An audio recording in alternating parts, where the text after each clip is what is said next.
Kwa jina naitwa Justino Nyendeza, ni mkurugenzi wa Safco Academy. Safco Academy tunajishughulisha na masuala mbalimbali, hususani katika masuala ya teknolojia.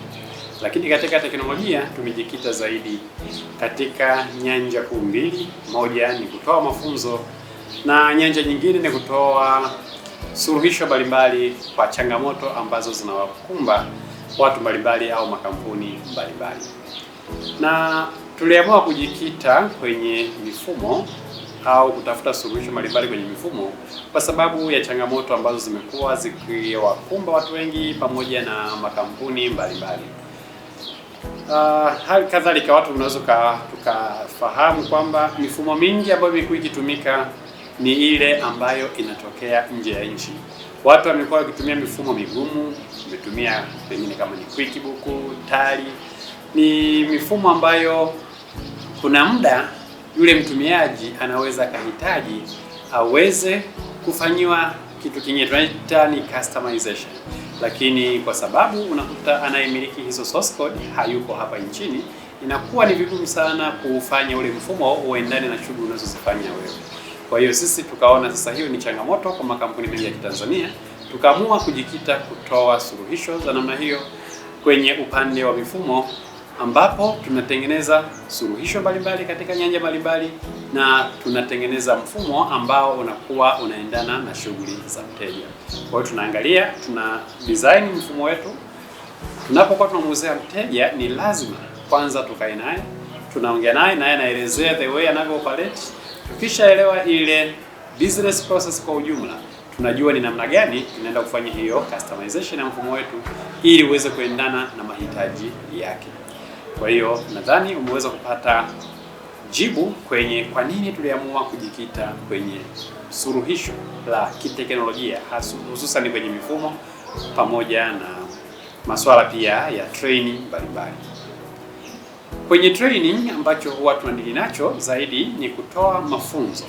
Mafunzo haya tumeyaweka kwa rika zote kuanzia watoto. Huwa tunaanzia watoto wa miaka 6 na kuendelea. Mtu anaweza kujiuliza watoto wa miaka 6 wataweza kuelewa nini? Kigezo kikubwa sisi tunachokiangalia huwa ni mtoto ajue kusoma na kuandika. Kwa hiyo watoto huwa wakianza kujifunza kabisa, huwa tunaanzishia na misingi midogo midogo. Kama hajui kabisa kompyuta, tunamwanzishia na misingi midogo ya namna gani anashika keyboard, namna gani anashikilia ile mouse, namna gani ana type, vitu gani viko wapi na kadhalika na kadhalika. Kwa anaanza na zile basic computer applications ili aweze kuanza kuzoea. Baada ya hapo tu akishaelewa hivyo vitu, tunamleta kwenye swala la kiteknolojia ambao tunasema ni coding for kids. Kwenye coding for kids wanaanza kujifunza kabisa misingi ya kutengeneza program mbalimbali kwa kutumia program kabambe kabisa inayoitwa Scratch, ambayo ni program ambayo inatumika na makampuni au vyuo vikuu huko vya kimataifa, sasa Marekani, Uingereza na maeneo mengine duniani, katika kufundisha watu waweze kuelewa namna gani ya kutengeneza program mbalimbali. Lakini pia kama tunavyofahamu kwamba teknolojia inaanza kwa watoto inaenda na kwa watu wengine. Kwa hiyo hatuishii tu hapo. Tunajua hilo ni daraja la kwanza au hiyo ni stage ya kwanza ambapo mtu anakuwa ameanza. Baada ya hapo tunategemea ataendelea na ngazi nyingine.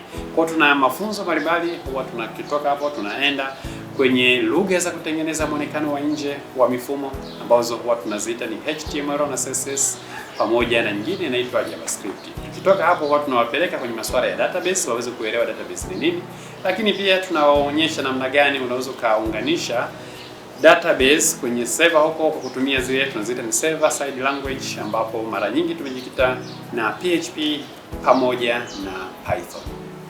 Kwa hiyo kwa upande huo wa teknolojia tumejikita hapo, lakini bila kusahau pia masuala ya Microsoft Office applications kama vile Advanced Excel, Word, PowerPoint, Power BI, Power Query na masuala mengine mengi ambayo ni ya kiteknolojia yanayomsaidia mtu kurahisisha utendaji wake wa kazi.